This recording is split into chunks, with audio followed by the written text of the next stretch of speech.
Every day, you and I get bombarded with negative news. And just like our bodies becomes what we eat, our minds become the information that we consume. If you want to stay positive, it's so important that you also listen to stories that inspires you and uplifts you. In this podcast, we interview world-leading experts dedicated to solving the world's most pressing problems. And if you stick around, I promise you will not only be as informed as if you watch the news, you will feel uplifted, inspired, and have more positive energy in your life. Welcome to Great.com Talks with. Hi and welcome. Today Great.com talks with Raniah El-Gendi, who is the Program and Outreach Director of CAIR-Florida.com. And if you haven't heard of them before, they are the Council on American Islamic Relations.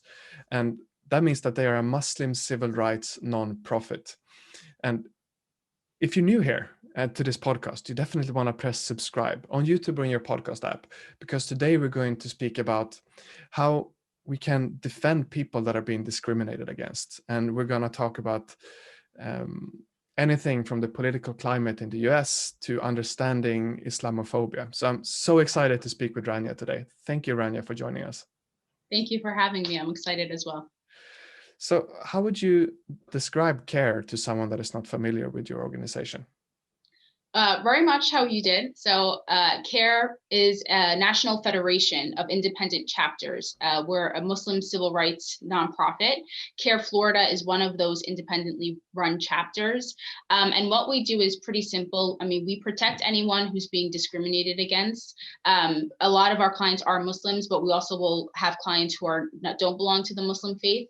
So we protect anyone who's being discriminated against. We advocate for the protection of civil rights here in the United States.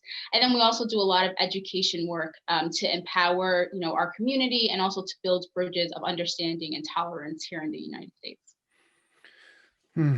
That's beautiful. So what is the problem then you're dealing with? What kind of discrimination is happening? Right. So, CAIR has existed for quite a number of years, for multiple decades. And, one of the things that we saw, unfortunately, in the US post 9/11 was the targeting of Muslim communities here in the US.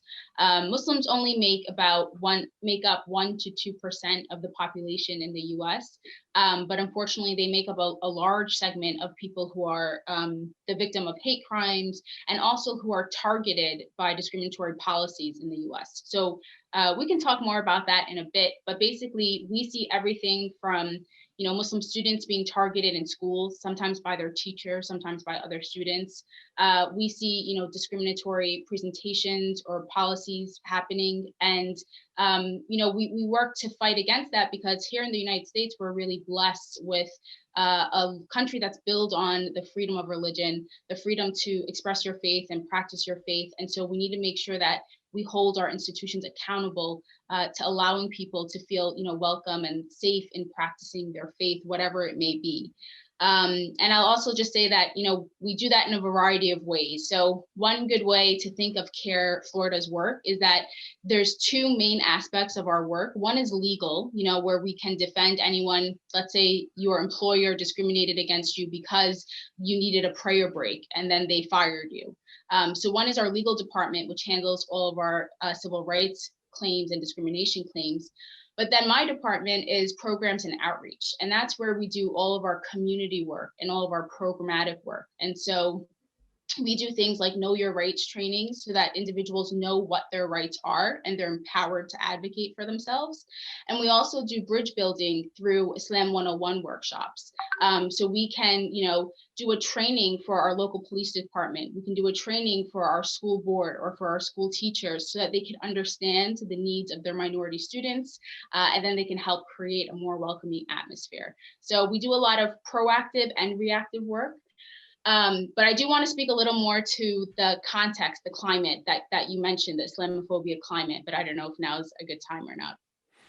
I would love to speak more about the climate as well, but before, we're doing such a nice work laying a foundation here, and to be proactive, like you said, I was really curious to ask you, is there something that someone that is not so familiar with Islam or the practices of Islam, is there something you would like for them to understand when it's come to Islam or Islamophobia?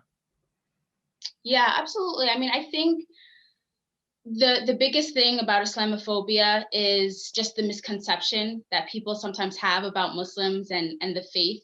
And so that's why a lot of our work is based on education, because sometimes it's not in a malicious way. Sometimes we have Islamophobia that is malicious, that, is targeting Muslims, but sometimes we just have people who don't know better. And that happens a lot when it's, local institutions and they don't know the needs of Muslims.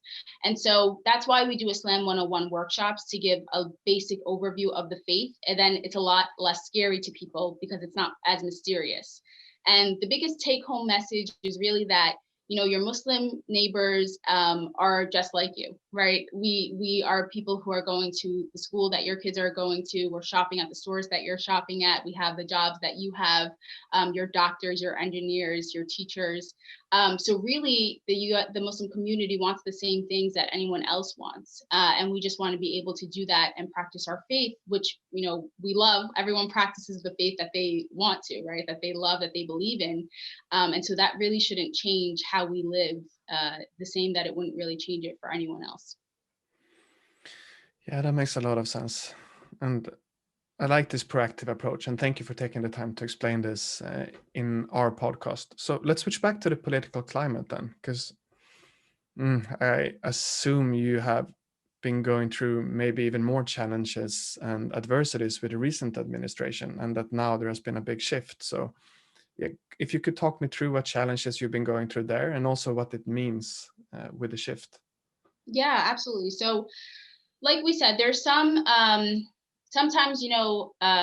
Muslims are targeted in a way that's based on the lack of education. And so for example, that could be your local school not knowing what the needs of their students are. And so we address that need. But there is a darker side to what's happening in the United States, unfortunately. Many minorities, not just the Muslim minority, being targeted in the United States and not having the same rights that others have. The first thing I should say actually is that there's a misconception of who are Muslims in America. Muslims in America are the most racially and ethnically diverse faith group in the United States. And there's research from the Institute of Policy and Social Understanding, and they show that we're one of the most, diverse faith groups. And so a large majority of Muslims in America are African-American Muslims, and the fastest growing subunit within Muslims in America are actually Hispanic American Muslims. So that just shows you that, the struggle that we see as Muslims and as other minorities, they're all interconnected.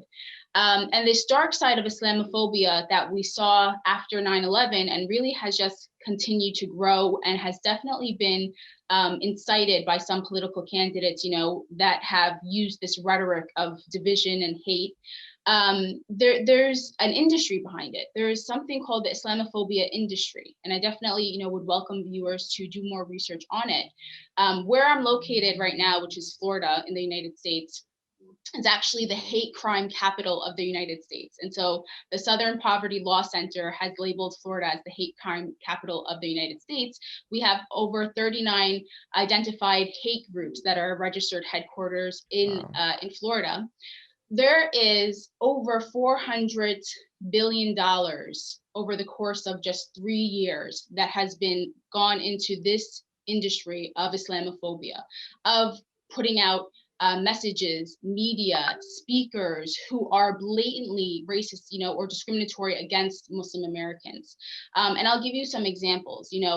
In Florida, we did a study, and we studied, who was training local police officers. And in Tampa, we actually found out that one of the expert trainers that they were paying to come teach the officers was an Islamophobe, was someone who was well known as, spewing hate towards Muslims. And he was training police officers, telling them that the official policy that they should take would be to find ways to push Muslims out of their communities, find ways that you will make Muslims not want to live here anymore. So this is something that's, crazy. It's ludicrous. Like, how can you have, an official institution that's supposed to protect and serve the community, have a policy towards one group. And so what we did is we actually ended up working with the police departments to provide Islam 101 trainings to make sure that they would, protect all of their citizens and that they would have a better understanding of who Muslim Americans are. But there's obviously much, much more that we can speak about. I mean, sometimes you have schools that have presentations that are Islamophobic, and then their students are affected, obviously. You have the political climate is one in which there's a consequence to it. So you'll see that after this rhetoric is used in politics in the United States, there's an increase in hate crimes, and there's an increase in Muslim women who wear the hijab being targeted, right? And we see this over and over again. There are some political candidates, even here in Florida, who have built their campaigns on being Islamophobic. They've said, I'm a proud Islamophobe, and they've built their campaign on trying to get support from people, who don't want diversity, who don't want multiculturalism. So I think that's, what we're combating here. Is our goal at CAIR-Florida is to make Florida safe and secure for all. We want to make it a safe and secure environment where we work to educate, to protect, and to advocate for all of our citizens. And that's what we're up against, really.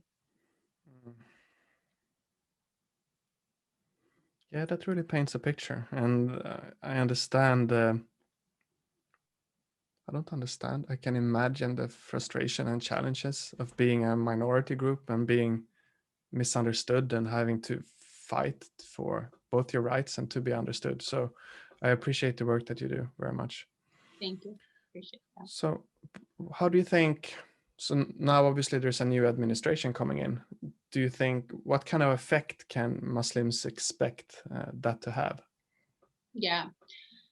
We're hopeful, right? And it's good to always be hopeful, even in Islam, because already I don't know if we can name candidates here, that's kosher, but that's okay. Already with this new administration, the Muslim ban was repealed. So the Muslim ban was something that the previous administration passed that, discriminated against people coming into the country based on their faith. And so just that sign of repealing the Muslim ban on the first day of office for this administration shows that they're committed to tolerance, right? They're committed to the values that America is based on, and not committed to, creating division and discrimination. But there's a lot of work to be done. I mean, America is a very fragmented place, unfortunately, right now. And a lot of communities are feeling the pain. I mean, we have an epidemic of Black individuals dying at the hands of police. We have an epidemic of poverty and homelessness. We have an epidemic of, racial and economic disparities. And so there's so much work to do, and including for Muslim Americans as well. We're targeted often by the Department of Homeland Security. We have issues when we're traveling abroad, so all minorities in America, I think, feel the effect of policies that often, that often target them. And so there's much work to be done, but we're hopeful because at least there's an understanding that this administration will hopefully work towards that. Whereas in the previous administration, there was a blatant and disregard, for trying to build community and build bridges. And there was just, flagrant,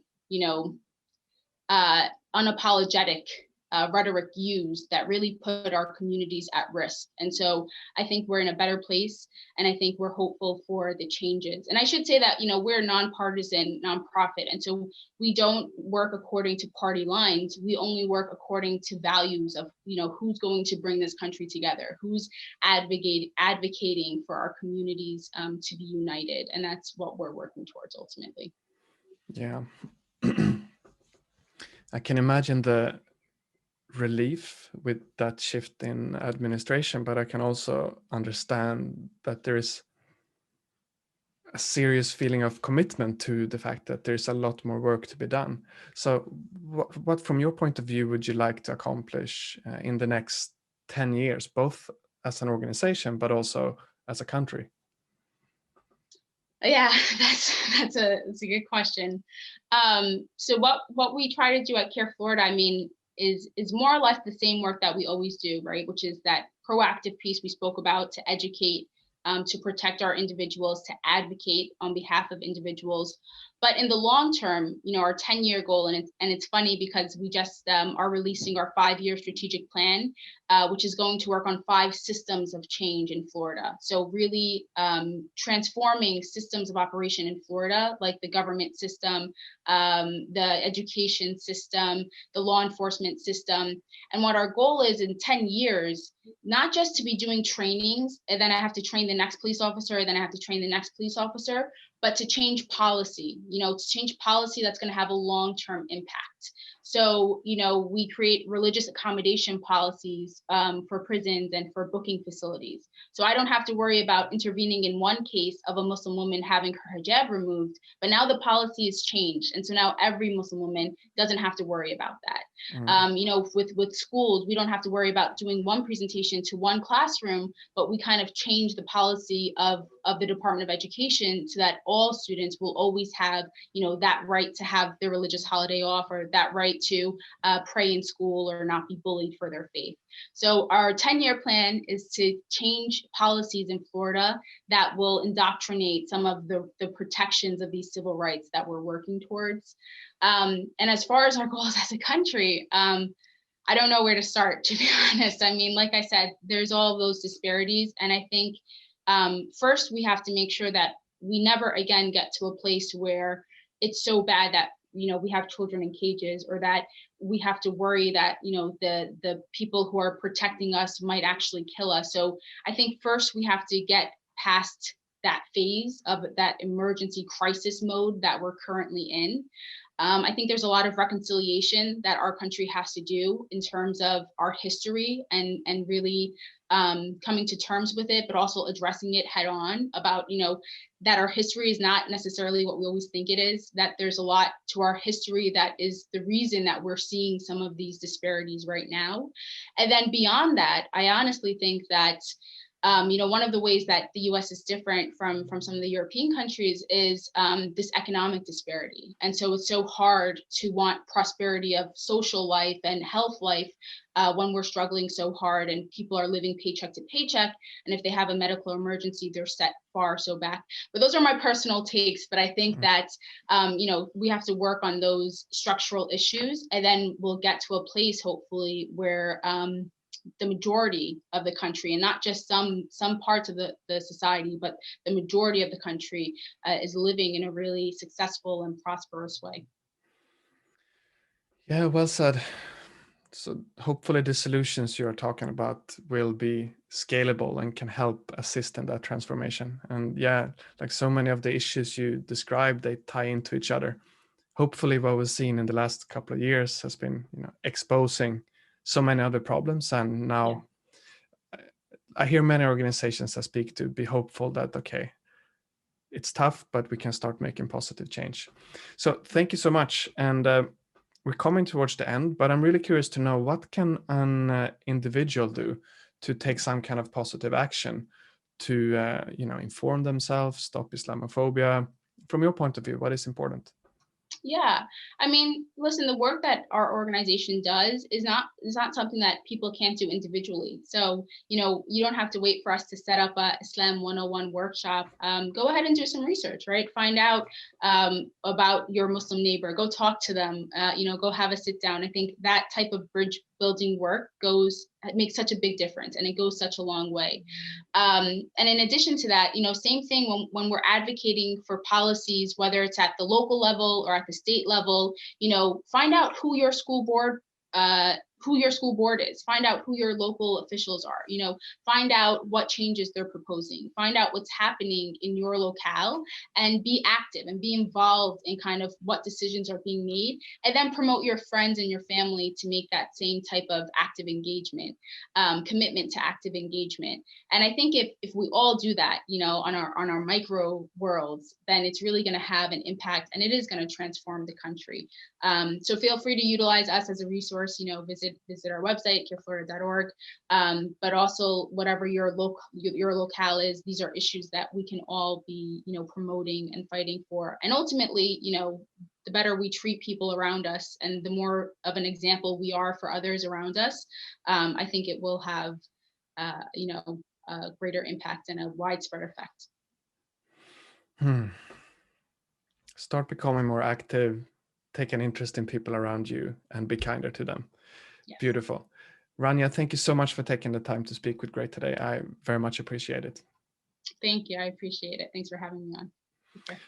Thank you. And for you listening, if you enjoyed this conversation, press subscribe on YouTube or in your podcast app, because that is showing the algorithms that this conversation is important, so more people can learn about how they can be a part of ending Islamophobia. Thank you so much for listening, and we'll see you in the next episode. What is Great.com? That is the most common question that we get. And the shortest answer I can give you is that we are a company that is moving money from the online casino industry and donates it to charities that is helping the environment. The long answer, unfortunately, I don't have time to tell you today. But if you're curious, definitely Google what is Great.com to learn more.